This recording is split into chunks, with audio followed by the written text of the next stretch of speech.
1974. En mayo se edita en Italia el álbum Libertango, del bandoneonista Astor Piazzolla. No es muy bien recibido por muchos de sus fans argentinos, que lo ven como un disco comercial, que incluye instrumentos rockeros como bajo eléctrico, batería u órgano Hammond, y cuyos arreglos no son tan elaborados como en otros trabajos de Astor. Pero el disco la rompe en todo el mundo, la figura de Astor no parará de crecer y el tango nuevo también. Un mes y pico después, el 26 de junio, la selección argentina de fútbol se come un baile histórico con Holanda en el Mundial que se juega en Alemania. 4-0 en contra con la naranja mecánica de Cruyff, un equipo que revoluciona la manera de jugar este deporte. Los optimistas aseguran que este fracaso es el punto de partida para la mística copera argentina, que después nos daría 3 títulos mundiales. 5 días después muere el presidente argentino, el general Perón, que cursaba, viejo y enfermo, su tercera presidencia. El 3 de julio, en el Mundial de Alemania, sucede algo que jamás va a volver a suceder.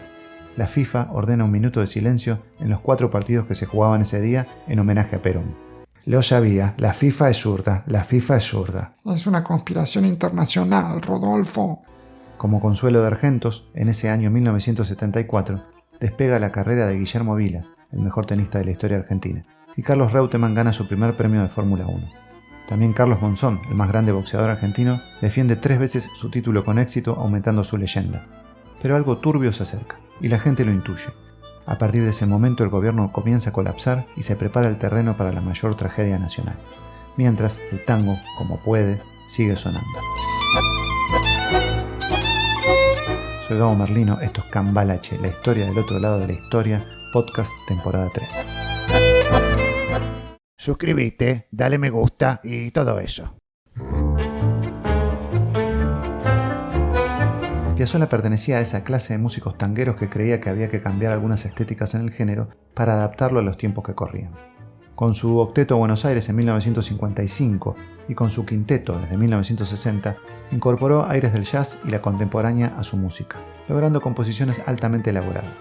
Con el poeta Horacio Ferrer trató de hacer 2 cosas. Por un lado, obras que tuvieran formatos de la música culta, como la Operita María de Buenos Aires o el oratorio El Pueblo Joven, que se estrenó en Alemania. Y por el otro, darle a las obras una estructura más acorde a la canción moderna, con riffs musicales o cadenas de acordes con movimiento de bajos. En 1969, la Municipalidad de Buenos Aires, en el marco de la Semana de la Ciudad, organizó un concurso de composiciones nuevas. Lo ganó el tango Hasta el último tren, de Julio Camillioni y Julia Ahumada. Pero la canción favorita del público fue otra. Se llamaba Balada para un loco y la habían compuesto Astor Piazzolla y Horacio Ferrer. Ese éxito les permitió a ambos ser conocidos entre otros públicos y les abrió las puertas a las grandes discográficas. El tema se grabó casi paralelamente para la RCA Víctor con la voz de Roberto Goyeneche y para CBS Columbia con la voz de Amelita Baltar, algo bastante inédito. Y por último, Astor, con largas estadías en Europa en la década del 70, supo entrar a festivales de jazz, hacer colaboraciones con referentes como Jerry Mulligan, modernizar también la estética de su vestuario e ingresar al ambiente de compositores de música de películas en ese continente, musicalizando varias entre 1975 y 1976. Grandes héroes, casi anónimos, lo ayudaron a él y a todos los artistas argentinos en ese tiempo, como por ejemplo la familia Pons, que en París los recibía a él, a Mercedes Sosa, a Atahualpa Yupanqui y a otras celebridades, convirtiéndose en la verdadera embajada argentina en ese país. Todo esto hizo muy conocida a su obra y le dio un nuevo aire al tango, fuera y dentro de Argentina, un país que necesitaba nuevos referentes vivos, ya que los de siempre estaban lentamente partiendo de este plano. Por ejemplo, el 19 de mayo de 1975 fallecía Aníbal Troilo, Pichuco, y 6 meses después, el 14 de enero de 1976, Juan D'Arienzo. Mientras tanto, Argentina venía a los tumbos en la política y muy pronto también en la economía. El nuevo dictador de 1970, Livingstone, cree en la industria nacional. Es por eso que promulga la ley del compre nacional para estimular a las empresas argentinas. Pero la crisis política y la falta de confianza hacen fallar sus planes. Vuelve a crecer la inflación, se pone un control de cambios y para 1971 la brecha entre el dólar oficial y el paralelo se duplica. ¿De dónde conozco esta historia? Livingstone es reemplazado en 1971 por otro militar, el general Lanusse, archirrival de Perón. Pero las cosas empeoran. Para 1972 el déficit se triplica y la inflación llega a casi el 59%. Y además ocurre la masacre de Trelew, donde se fusilan a 16 presos del penal de Rawson, lo que es considerado el hecho inaugural del terrorismo de Estado en esos tiempos. El problema, más que económico, era político. No se podía hacer un proyecto de país ni elecciones con el principal partido de masas proscripto. En el medio de esto, un pequeño oasis. En agosto de 1972, el tango vuelve al Teatro Colón después de mucho tiempo. En un concierto organizado por la Sociedad Argentina de Compositores de Música, SADAIC, actuaron Astor Piazzolla, Horacio Salgán, Aníbal Troilo, el Sexteto Tango y cantaron El Mundo Rivero y el polaco Goyeneche, entre otras figuras.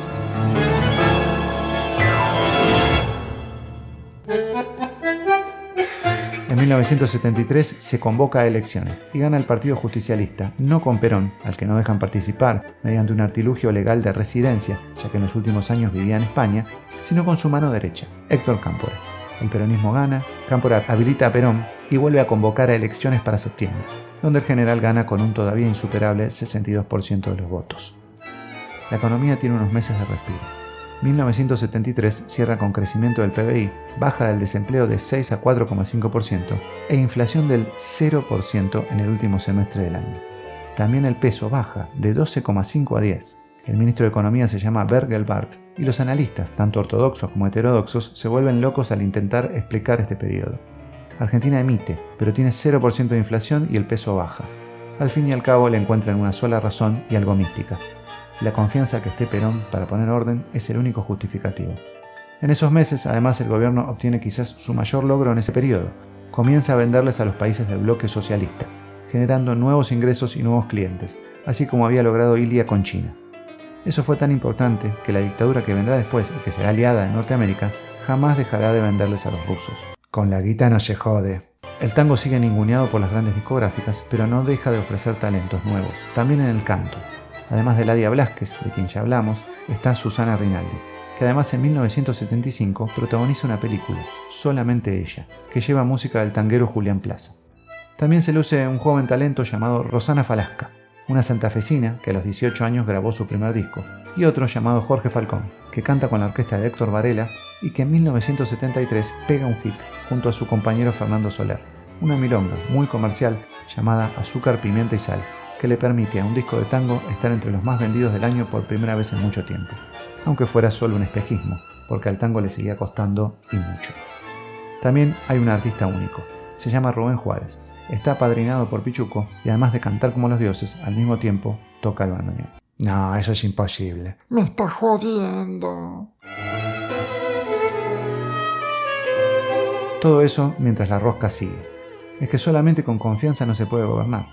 La crisis de identidad llega hasta el más grande partido político argentino, que ahora es una mezcla de derechas, de izquierdas, de ateos, de católicos, todos siguiendo a un líder idealizado por las masas. En mayo de 1974, Perón echa de la Plaza de Mayo a montoneros y grupos de izquierda. La derecha va cooptando al gobierno y la represión se hace fuerte a través de la AAA, una organización parapolicial anticomunista gestada en 1973 por José López Rega, secretario personal de Perón y ministro de Gobierno, que sienta las bases de la violencia y la represión estatal de lo que vendrá a partir de 1976. Pero además de eso, la crisis internacional del petróleo, iniciada en 1973, y la devaluación del dólar por parte de Nixon, que te conté hace 2 capítulos, y que rompió el acuerdo de Bretton Woods, comienzan a generar inflación mundial, y todo lo que Argentina importa se encarece. Sí, el país que al fin no tenía inflación ahora se la trae desde afuera. Argentina cierra 1974 con un bajísimo 2,5% de desocupación, pero con la inflación ya en 40%, y la muerte de Perón precipita todo. Su esposa, María Estela Martínez de Perón, Isabelita, queda de presidenta y no tiene la experiencia política para manejar este caos. En 1975, con un gobierno débil y acechado por los militares, el nuevo ministro de Economía, Celestino Rodrigo, hace uno de los ajustes más brutales de la historia. Devalúa el peso 100%, libera los precios y aumenta las tarifas. Sigo insistiendo, ¿de dónde me suena todo esto?